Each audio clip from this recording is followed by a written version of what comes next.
Welcome to my February TBR, which is also my Blackathon TBR. And today we're doing Bowties and Books Blackathon challenge with this lovely set of books. Oh, this haul that I got from the library. Oh, let's see. Can I get it in the screen? Oh my gosh. So I'm excited to share with these books. Some of them I've read before, and they're old classics that I loved. But some of them are recommended. Some they're part of the challenge, and I didn't really know what team I wanted to join for Blackathon, so I'm kind of just winging it. Here's a I didn't I'm not gonna I think I have mostly romance, but we'll see. We'll see what books I actually finish by the end of the month. And I think I'm gonna keep these all until I finish them all and do reviews on all of them, but maybe not like individual reviews because that would take too long. But okay, so first book, Jane Igero, The Sweetest Remedy. And this one was recommended um I can't remember who recommended it, but honestly, I am loving this cover, and I'm pretty sure this is romance. Let me see. I'm not gonna go ahead and read it, but oh yeah, here it goes. A Wonderful Romance with Immense Depth by Shonda Land. Okay, yeah, like I love Shonda Rhimes. She's never led me astray. Um, but yeah, like okay, so oh wait, no wait, this is praise for ties that tether. Ah, okay, well. I don't care. If John DeLand liked something. Oh, sorry. Okay. All right. So this is the praise for ties that tether, that a wonderful romance with immense depth. But I'm pretty sure this is romance too. It just says fiction. It doesn't say romance or not. I went and like requested a bunch of books that were on lists, and I didn't even like section them off and put like little sticky notes. I should have, but it's gonna be a surprise this month. We're just gonna read whatever tickles my fancy because I am no longer working two jobs. I am back to my one job and only working less than 20 hours a week, so I'm gonna have time to read all of it. Time to do all of the stuff. This one definitely has to be a romance. Look at this. The Worst Best Man, a rom-com we've been waiting for by, it says Tiff Marcello. And honestly, I'm just loving this cover. So Hell Hath No Fury, like a bride scorned. So true. So true. So this one looks really interesting. These two alone, I'm really looking forward to the romance challenge. Because they look good. Now this is a book that I haven't read since high school. And I've actually got 3 books that I read in high school. And um so I've got Alex Haley's Roots. I've got Chinua Achebe's Things Fall Apart, and the Autobiography of Malcolm X by Alex Haley. So 2 Alex Haley books. Like I think I wanted some. I wanted to go back to my high school days, first discovering like literature, black literature. Um, like when I was a kid, I was very passionate about, like, I was in the ACLU club. I was like the president my junior year because nobody else wanted to be a president. And like it's just like the civil rights movement was such a big influence on me because I don't know, I thought I was going to be some civil rights lawyer or something. I don't know what I thought. But I did I had an affinity for learning about Malcolm X and MLK Jr. And these books just like really spoke to me when I was a kid. And I'm not gonna lie, this book looks really intimidating with this on this large paper. I remember my copy being like this small, like this little paperback type deal, not a big old thing like this. But that's fine. I don't think it'll take me too long to I might get some of these on audiobook too. Oh, that reminds me, I have some audiobooks that that I'm excited about that I've already started reading because these ones I just picked up from the library. And okay, so like I'm gonna keep going. Black Girls Must Die Exhausted, a novel by Jane Allen. Uh, okay, I'm gonna read. Oh, I don't recognize any of these people. Like, I don't know what it's about. Okay, I'm just gonna read the inside because why not? Tabitha Walker is a black woman with a plan to have it all. At 33, the checklist for her life of dreams is well underway. Education, check. Good job, check. Down payment for a nice house, check. Dating, marriage, material, check, check, and check. With a coveted position as a local news reporter, a paper perfect boyfriend, and even a standing Saturday morning appointment with a reliable hairstylist, everything seems to be falling into place. Then Tabby receives an unexpected diagnosis that brings picture perfect life crashing down, jeopardizing the dream she took for granted, having children. Suddenly she is faced with an impossible choice between a career, her dream home, and a family of her own.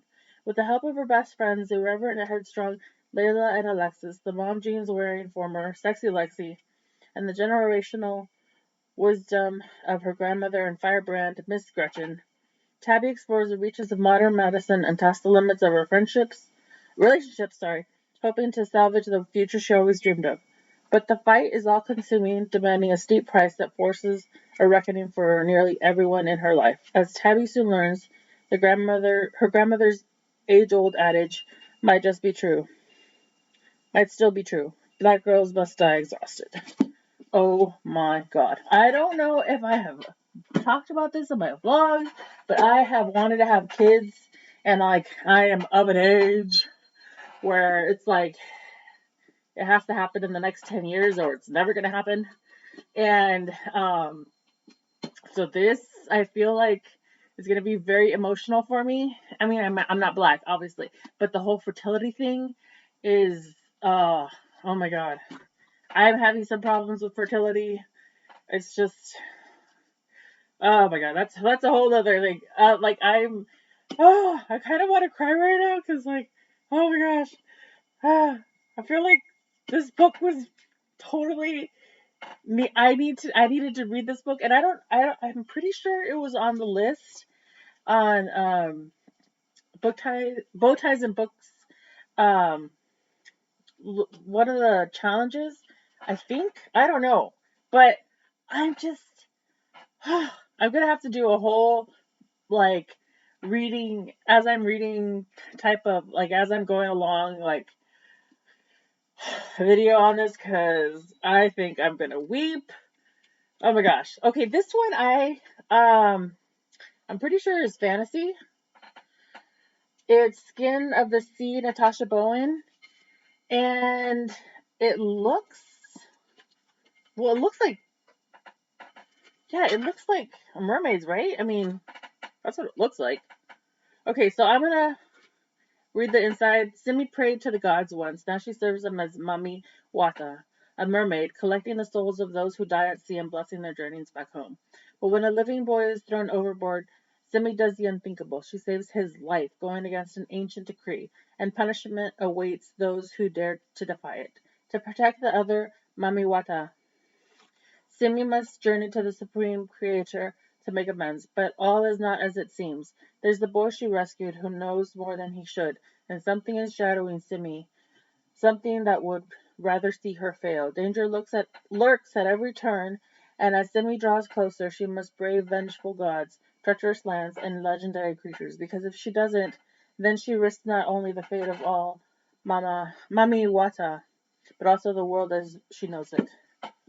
I think this is the book that should have been adapted instead of that one horrible. Um, okay, it wasn't like the worst thing ever, but I mean, it was very anti-black. That show, I think it was called Firen. I'm not sure.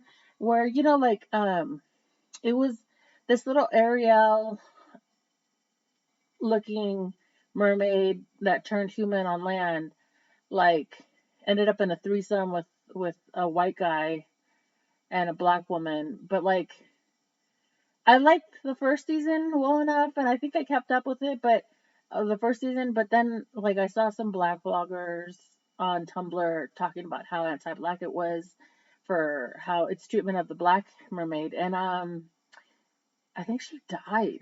I think she died, and so I really have high hopes for this one because I was expecting there to be more representation, more positive representation in that show. And so like um this is honestly up my alley. I love fantasy. I don't read enough fantasy because I find it to be very often white, too white for me. So that's why I've been reading a lot more romance lately. Um well, not that you would know because I never update. But yeah, I'm just reading a lot more romance and autobiographies and memoirs, and just because I want to read more authors of color, and but I need to stretch out and read other stuff. Okay, so this one is The Perfect Ruin, and a brutal tragedy ended Ivy Hill's happy family and childhood. Now in her 20s and severely troubled, she barely has a life or much to live for until the day she discovers the name of the woman who destroyed her world. Lola Maxwell, the mega wealthy socialite with a heart. Miami's beloved First Lady of Charity, accomplished, gorgeous, and oh so caring. Lola has the best of everything and doesn't deserve any of it, so it's only right that Ivy take it all away. Little by little, Ivy infiltrates Lola's elite circle, becomes her new best friend, and plays Lola's envious acquaintances and hangers-on against her. But seducing Lola's handsome, devoted surgeon husband turns into a passionate dream Ivy suddenly can't control, and soon an insidious someone will twist Ivy's revenge into a nightmare of deception, secrets, and betrayal that Ivy may not wake up from. So this sounds like a thriller. Yeah, because it's tell of revenge served ice cold. Warn and a warning to be careful for what you scheme for. This seems like a thriller, and I have been wanting to get into thrillers and mysteries and horror more. So that looks interesting, and it has romance, so that'll be cool. I am I want to expand into more like thrillers and mysteries and stuff, but I'm still comfortable reading romance, and I don't feel comfortable updating too much about my romance books that I read because I'm not I often like binge read them, and I'll read them in like a day. I finish them because they're usually so small, and I'll finish them, and then I'll be like, what was I thinking during the book? I don't know. I was just enjoying myself. I was just living my life. Okay, Nikki Drayden's escaping Exodus. They owe their lives to their ship, but maybe they also owe the ship its life. Oh, what's this? Earth is a distant memory. Habitable extrasolar planets are still out of reach. For generations, humanity has survived by establishing colonies within enormous vacuum-breathing space beasts and mining their resources to the point of depletion. Rash and unconventional Husky Kelly should be preparing for her future role as clan leader, but her people have just culled their latest beast, and she's eager to find the cause of the violent tremors plaguing their new home. Defying social barriers, Seski teams up with her best friend, a beast worker, and ventures into restricted areas searching for answers. Instead, they discovered grim truths about the price of life in the void. Then Seski unexpectedly becomes clan matriarch, responsible for thousands of lives in a harsh universe. Her claim to the throne is challenged by a rival determined to take control. Her intelligent, cunning, and confident sister. Whoa, I did not see that coming. Seski may not be a born leader like her sister, but her unorthodox outlook and incorruptible idealism may be what the clan needs to save itself and its world. Ooh, Okay, so this is the sci-fi I need in my life. I have been pretty addicted to the Expanse series, but them white boys that wrote it, I have some issues with the way that they wrote their women of color and the way that the show was going. I kind of like stopped watching after season 3. I couldn't keep up with it because I didn't have Prime for the longest time, and now I'm like, now that I have Prime, I'm like so behind. Now they finished it, but anyways, like honestly, this kind of reminds me of the episode of Doctor Who with the star whales. I think they were called star whales. I'm not sure, but like the cities were on these huge star whales, and like everybody, like I think it was Sophie Okonedo was was the queen, and like even like everybody, like I mean it was a really good episode. I really loved that episode. And I didn't really care for Levin. I mean, he's not horrible, but I prefer the other doctors more than him, to be honest. And so anyways, it's funny because I really like Amy Pond. I don't like 11. But that just reminds me of that episode. I wonder. Okay, and last but not least is Kindred. Octavia Butler's Kindred. Now this one I got because I want to get more into comic books, but like I got a subscription to um Marvel Unlimited, and like I want to get more into comic books, but to I have to say I've been trying to get into Octavia Butler's books, but it's like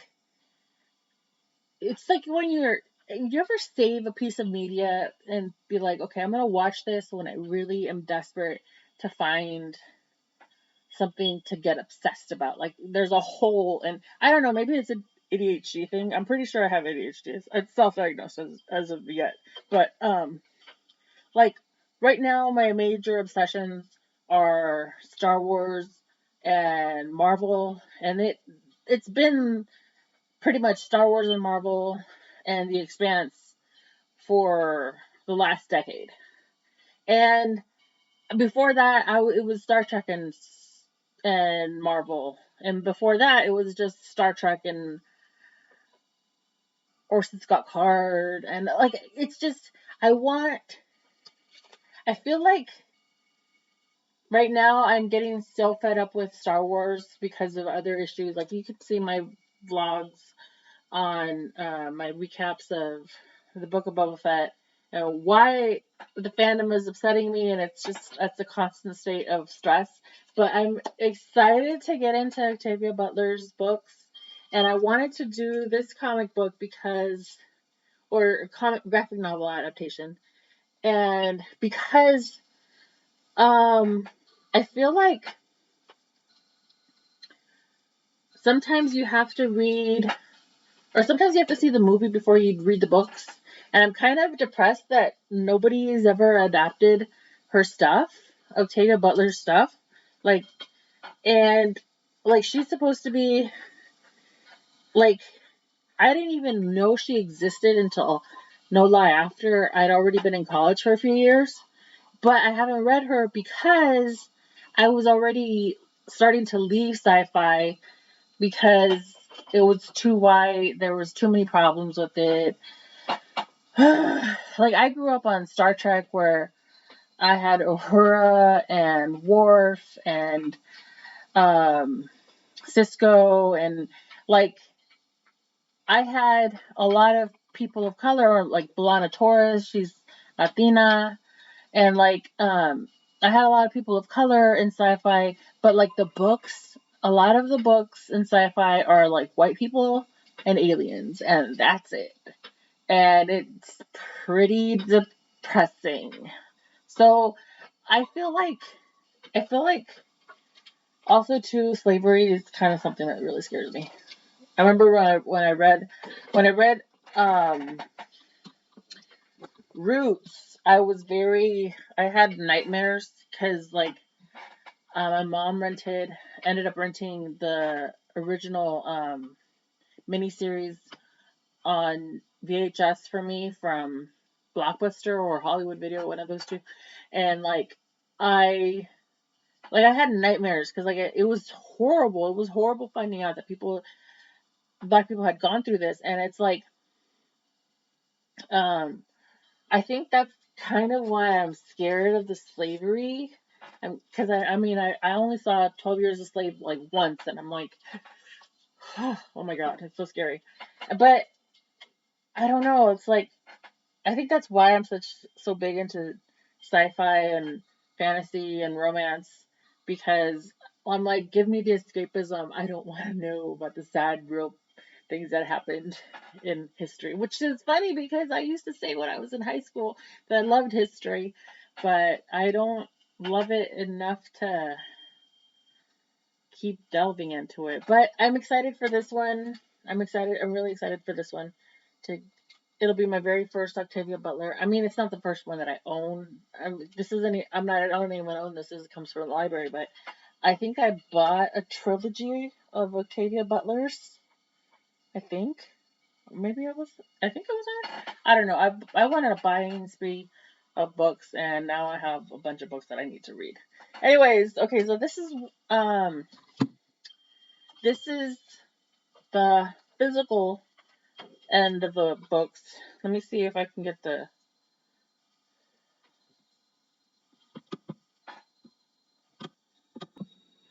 So I don't know what I said last. Uh,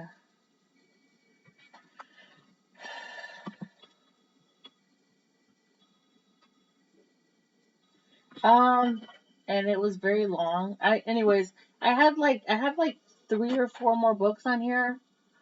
Um, I have like 3 or 4 more books on my Hoopla app, and I think also on Libby. But I was talking about them, but apparently I didn't press unpause, so now I have no idea what is on there. So I'm just gonna stop this video and maybe if I finish some of these books, wait, maybe I should show them. Okay, let's try to do this really quickly. Okay, this is the book. Oh, okay, this is the book that I have started. It's Cicely Tyson's Just As I Am. Really good so far. Viola Davis did, I think, the forward. And then this is Audre Lorde's Essays and Speeches, Sister Outsider. And then Angie Thomas's Concrete Rose. I love The Hate You Give, and I'm pretty sure I'll like this one too. And this one, I keep picking authors that I've already read. But this one I've read like 3 of the 5 books in the Reluctant Royals, and one of them I've read like 3 times. And this series is the series that got me into romance in the first place.